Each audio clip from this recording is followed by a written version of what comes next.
الرحيم. بسم الله الرحمن الرحيم.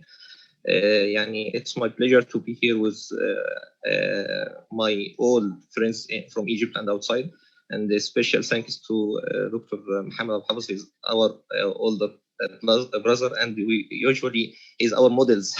So I think he will give us more of information benefit for in this lecture also, inshallah. Our lecture about EUS guided biliary drainage as simple.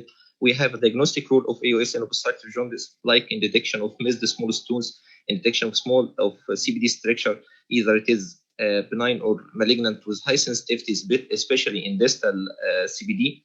Assessment also of ambulatory lesion, and it can help in diagnosis of proximal common hepatic structure, either it is cholangiocarcinoma or inflammatory. But the therapeutic role of endoscopic ultrasound in EUS guided biliary drainage, I think from my our opinion or own view, indications either failure to reach the papilla due to malignant structure, or failure of standard ERCP with expert hands after one trial or two trials to deeply cannulate the common bile duct. So in cases of if you have a patient with obstructive jaundice and failed ERCP, I think our options in this case, either it is redo ERCP in high volume center with expert hands.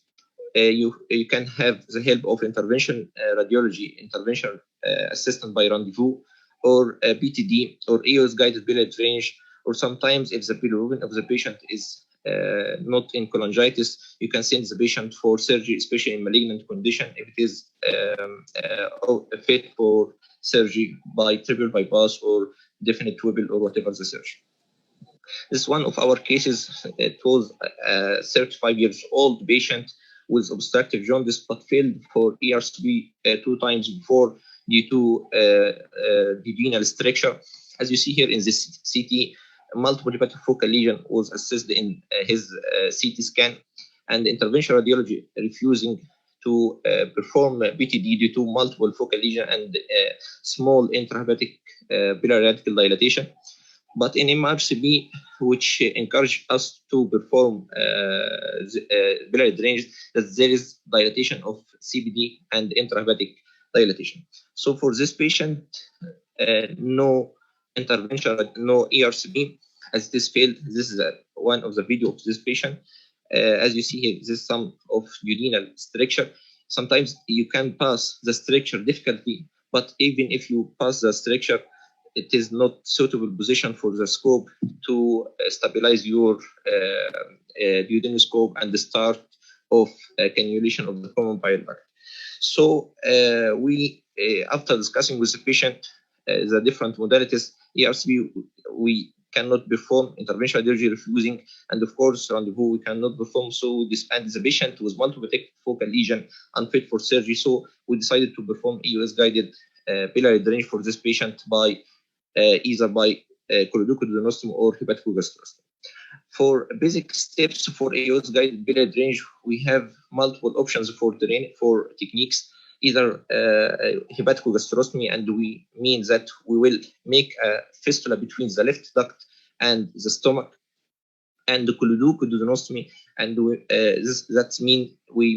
we perform a fistula between the common bile duct and the duodenum. And sometimes you are lucky to guide where you pass the papilla, so you can shift your technique to rendezvous or antegrade if you cannot pass to the duodenum, as in case of duodenal structure. So we have also the another techniques. By chance we found it, and after revising the literature, it is written as case series or case reports.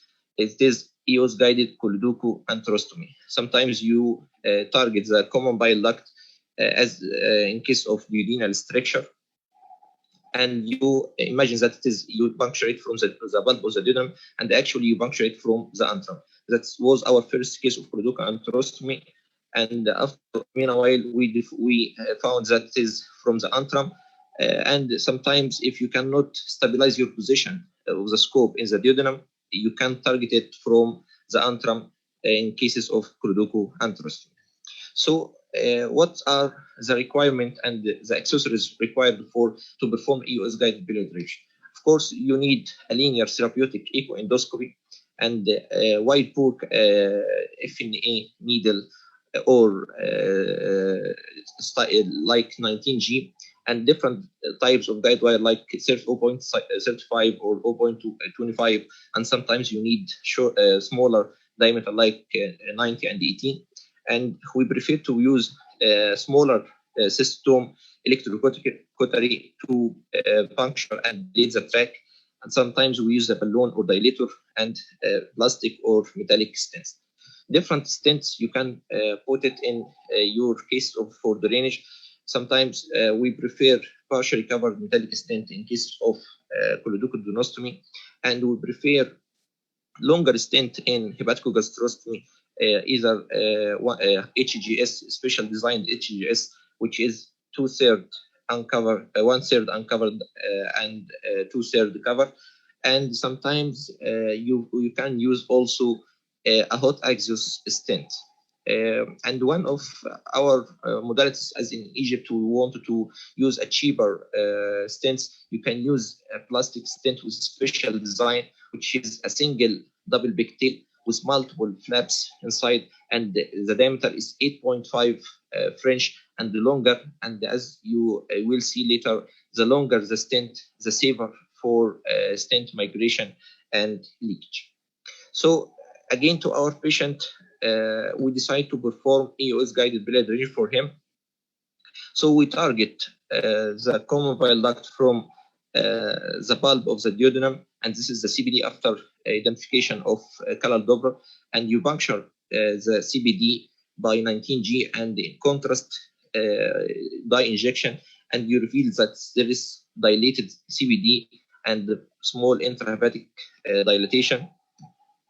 So meanwhile, after that, you will dilate your track by system by using both EUS guidance and fluoroscopic guidance. And we prefer to insert your stent immediately after system 6 French without further dilatation to save time and to decrease the incidence of bile leakage. As you know, after you puncture the CBD by system or electrocautery dilator, there would be a bile leakage. So the shorter the procedure, the less incidence of more amount of bile leakage. And the patient went very well, but unfortunately he cannot accommodate for chemotherapy, so he died within 1 month.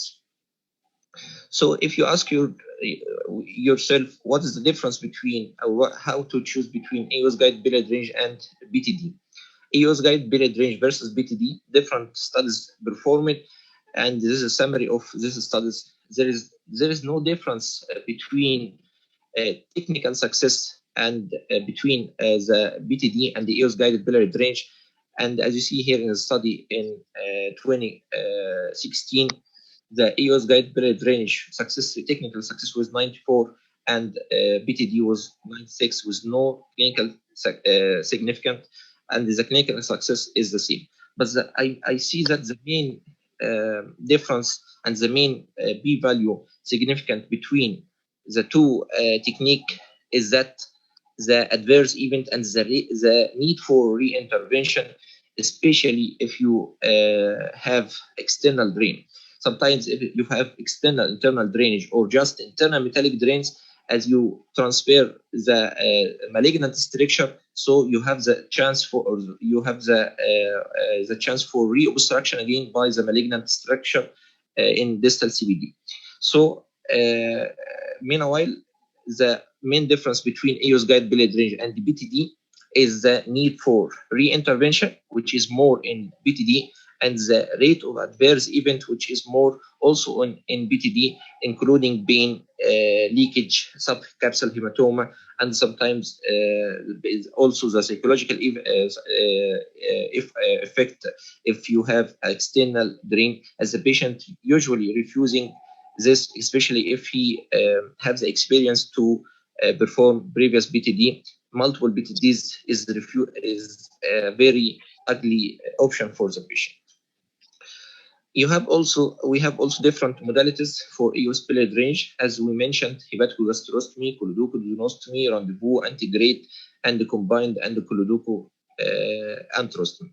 So, in case of rendezvous biliary drainage, EUS guided biliary drainage rendezvous, it is the most physiological one. But as you know, we need to negotiate our guide wire to pass through the papilla. So it will take more time. That's the only disadvantage from rendezvous. You should change your position of your scope after you can transfer the papilla. This is a case of failed ERCB, and we, to be honest, we try to have our plan was to perform EUS coloducoduostomy for this patient, and we identify the lesion and identify the CBD. And the same steps, we try to puncture the CBD, which is slightly mild dilated. I think it was just 12 millimeter, and that is our lower limit for puncture. And after puncture of the CBD and putting the guide wire came out from the papilla. So we shift our technique from EUS coloducoduostomy, and change our scope to another ERCB scope, and we successfully insert or deploy a metallic stent by rendezvous. But the only, as I said before, the only limitation from this technique is it talks many times, and sometimes during the change of your scope, you cannot you can slip your guide wire and you can start again the management. The same management in EUS guided antegrade and rendezvous. It is that if you can pass your guide wire from the papilla and you cannot pass to face the papilla, you can insert your metallic stent antegrade either from the stomach or from the duodenum. But you should be sure that your proximal end and distal end, your distal end is CBD. Again, the difference also, another options or another modality for the drainage is EUS hepatogasterostomy. And usually we prefer hepatogasterostomy in case of duodenal stricture, if you cannot pass to the antrum and you cannot identify. In that case, we can identify the common bile duct from the antrum, from the duodenum bulb, but as you see, there is a large duodenal stricture that we cannot pass. So we identify the left lobe, and as you see here also this multiple hepatic focal lesion, and it's combined solid and cystic lesion. So we identify the left intrahepatic duct, segment 3, and we try to puncture the left duct first. And one of the most important points in HGS, try to choose your stable position, and the more straight of your scope, the more easier for further management and further step approach for this technique. So we puncture segment 3 and dye injected in segment 3, and as you see here, nicely demonstrated of intrahepatic. Then we usually, I prefer in HGS to use 0.25 inch guide wire, but sometimes, as in this case, I try to use 0.035 inch, but with special method which avoids the shearing of the guide wire, which is tissue or liver impaction method. Liver impaction method, it means that after puncture, after you put your guide wire, you get out your needle in the liver tissue itself, and you manipulate your guide wire from the needle and protected by the liver tissue until you pass deeper to the intrahepatic, as we'll see. So after I put the guide wire, we remove the needle to the gastric part. Okay, then we manipulate and negotiate your guide wire until you reach deeper in intrahepatic part. The second step is to dilate your tract, and we prefer to dilate by electrocautery dilator, and usually we try to use a system, 6 French system, and monitor by both EUS and radiology, as you see here. And you should, the deeper your guide wire, the safer for sleeping. And as you see here, the uroscope it is intermediate between the straight position and the flex and the flex tip, so it will facilitate your further technique.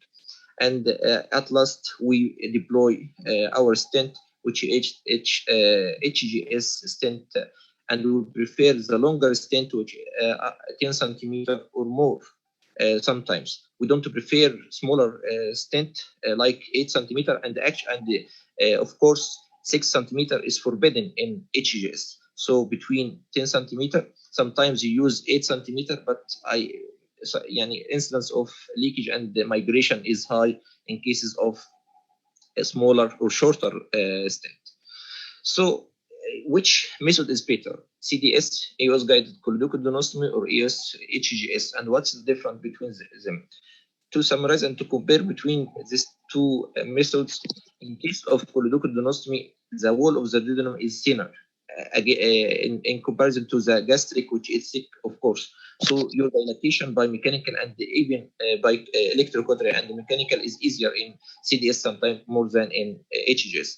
CBD is located directly behind the first part of the duodenum, and the duodenum usually is fixed by the tumor, which helps you that if you can puncture your CBD easily. But in hepatic tissue and HGS, sometimes it is difficult to manipulate your guide wire.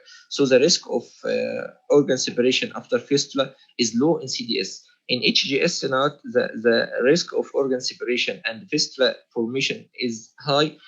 That means that the incidence of fistula tract is low in HGS after stent removal. So the risk of stent migration is high in HGS, and the risk of stent migration is low in CDS. It is more physiological.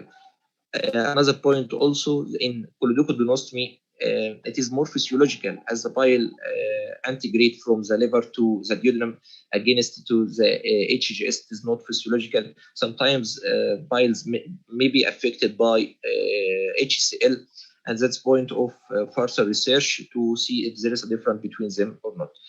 Also difficult scope position, if you wanted to perform a CDS, you should have a long scope position to face your hilum, hepatic hilum. But in HGS, the shorter the scope is the easier scope position. In a comparison and study by Khashab, there is no difference between the technical success and the clinical success between the CDS and the HGS, with no significant p-value between the two others. And even the adverse event is not significant different between each other. The only, and the noticed, and also our cases, we saw that the hospital stay in HGS is longer than in CDS.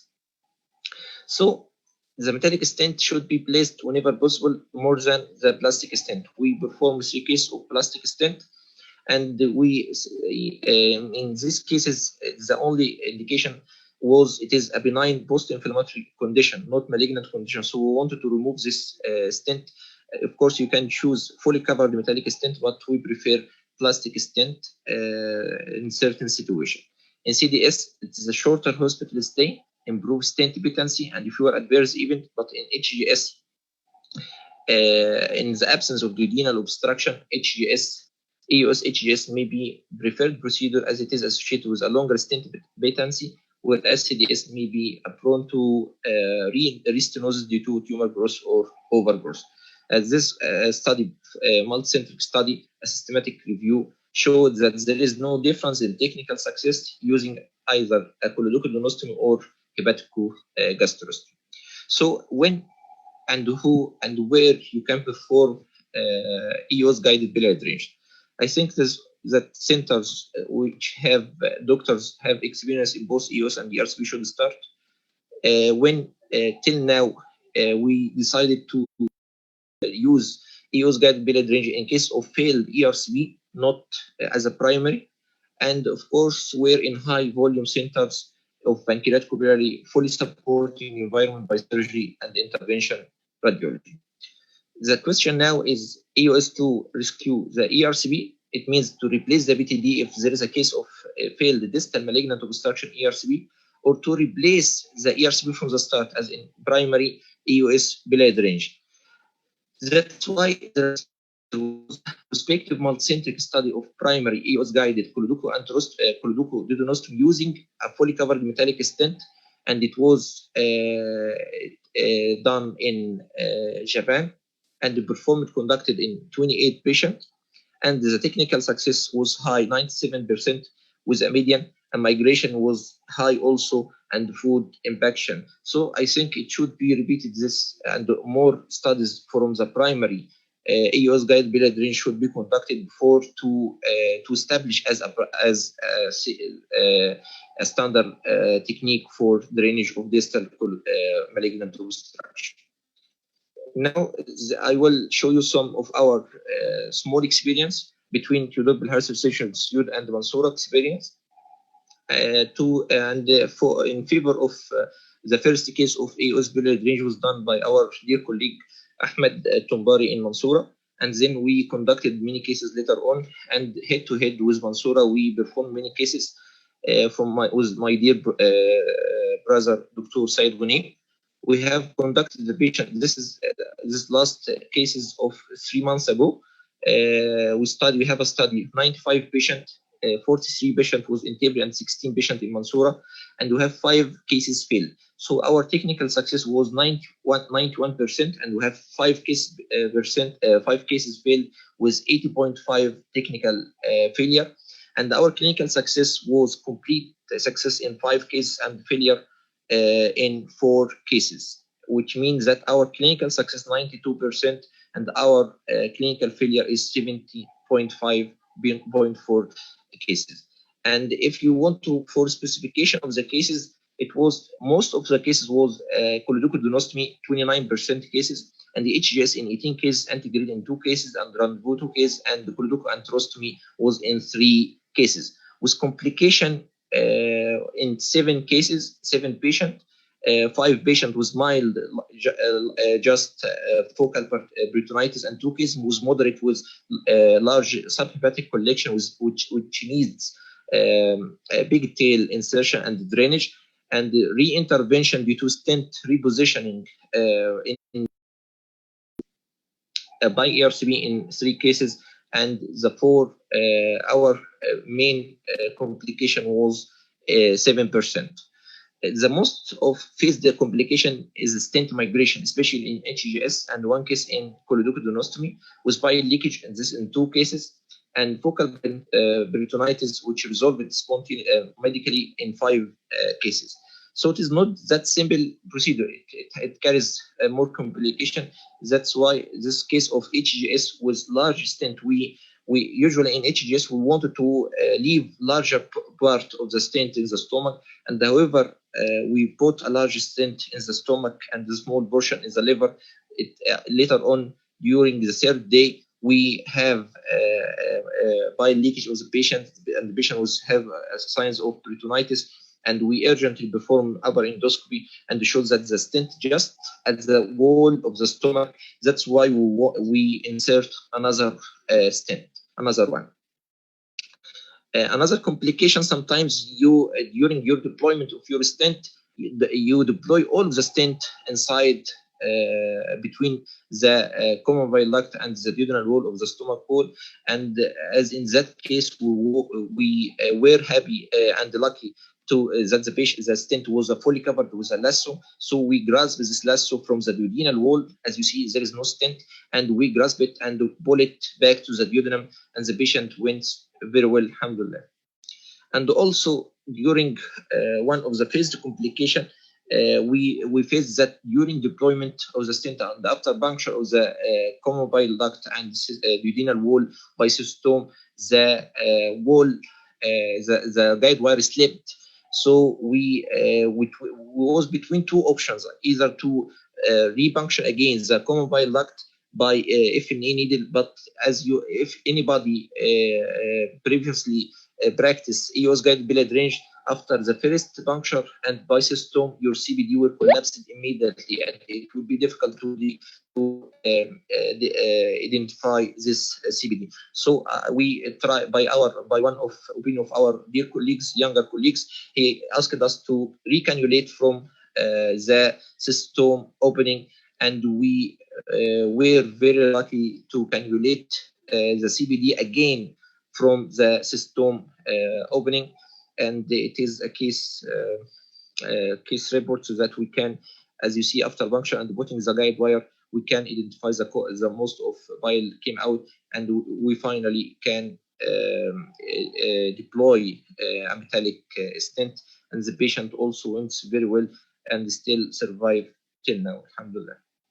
So we mean that to take home message, EUS guide the biliary drainage is a choledochodonosum or HGS is an advanced technique, and it needs well-trained endoscopists in both ERCP and EUS. First studies are mandatory for evaluation of EUS biliary drainage, either to rescue or to replace the ERCP, and the choice of your management of in case of failed ERCP according to your local experience. Sometimes you use BTD, sometimes use EUS, refer the patient for EUS, refer the patient for another trial of ERCP, or even to the surgery. So according to your local expertise and your local experience, you will choose your management of failed ERCP. Thank you very much. I'd like to thank also all of my dear colleague, Dr. Hakan, Dr. Mahmoud Al-Ansari, Dr. Mohamed Al-Hamid, and Rahmatullah alayhi, Dr. Ala Ismail. And we are waiting for your question, inshallah. Thank you. Dr. Khaled, thank you very much for this great presentation. Really, I'm really proud of you. I remember we met a few years ago and we were discussing the theory and the idea of this, and now as an expert, really a great expert in this field. I learned many things. I have many questions. I don't think we have time for this. I will ask one or two of them, and maybe we have to talk later on the telephone to discuss other questions. The thing with hepatogastroscopy, you still do use bougies, or you prefer thermal? Okay, we performed the HGS in 18 cases. Okay, in 16 cases we prefer system 6 French, not more, and then you will immediately put your stent. As you know, the diameter of your metallic stent is 8.5, so you can. There is no. If you have the main point in HGS, your position and guide wire should be alignment with your axis. This is the tricky point in deploying your stent. If your guide wire is not in alignment with your axis, so if you push your stent, it will be in another plane. So it will be difficult to pass through, even if you dilate more than that diameter. So we prefer system 6 French. We tried the mechanical dilator either by special dilator or even by cylinder smaller French cannula French 5 French.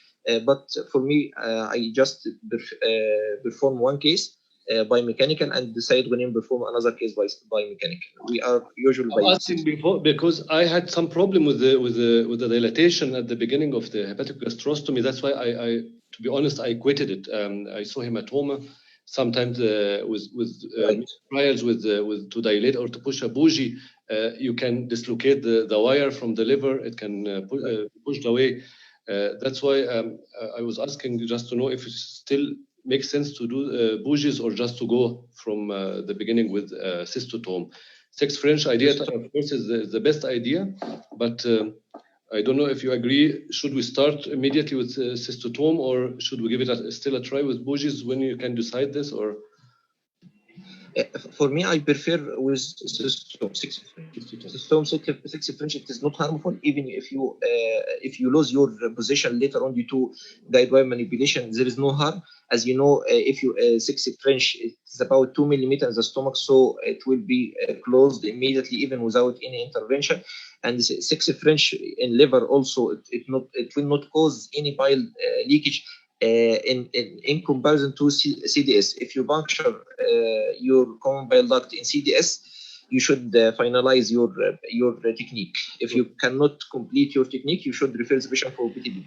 We have that's point also. If we have 5 cases failed, three of them was HGS, and in HGS there is no complication later on. after puncture of the stone. But in 2 cases which failed in CDS, the patient developed biliary peritonitis, and one of them bipectal drain, and the other one, unfortunately, it was multi-organ failure, so we cannot save this patient. Okay, one comment. You said something very, very nice. It should be a quick procedure. Huh? This is a very, very nice tip. Huh? It should be quick. Leakage is a big problem. Or have you experienced any problems with leakage after coming out with your needle or with your cystotome? And do you believe, because I do it routinely, I try to evacuate as much as I can from inside the biliary system before I come in with the cystotome. I try to aspirate when I come with the needle. I try to aspirate as much. In colorectal or hepatogastrostomy? It doesn't matter as long as I'm inside the bile duct. I always put suction to remove as much as I can take, just to decrease the pressure. It's not based on any evidence or anything. It is just my gut feeling. I do it routinely. I believe with it I have lower pressure and less leakage. Do you believe in that? Do you do it, or it is? Yes. In HGS, I think the incidence of leakage is smaller if you puncture and you cannot complete. You puncture, I think, or peripheral? Yes, if you puncture by cystosome, even by needle, there is no instance of leakage. Even instance is small. I think the only tricky point is that the mechanical dilator or mechanical puncture, it closed immediately, even what is in pressure. So the electrocutory and denaturation of the tissue, it will not close the track. Okay, so the incidence of leakage would be more. It would be more in CDS more than in HGS. I think for this, due to the tissue interfering between the wall and the biliary system. So as you know, you should have a distance or a space between. If you puncture, I agree with you, the incidence of leakage would be high, so you should have a shorter time. That's why we don't dilate more, just cystosome and immediately your stent. And if you slip your guide wire, of course, there will be a collection. But the only point, the trick point should drain to avoid more of your collection. And according to the amount of the collection, it will be medically managed if it is small, or by percutaneous drainage if it is a larger amount of. Thank you very much, Dr. Khaled. Thank you. I will discuss with you many questions later, but thank you very much. Thank you very much.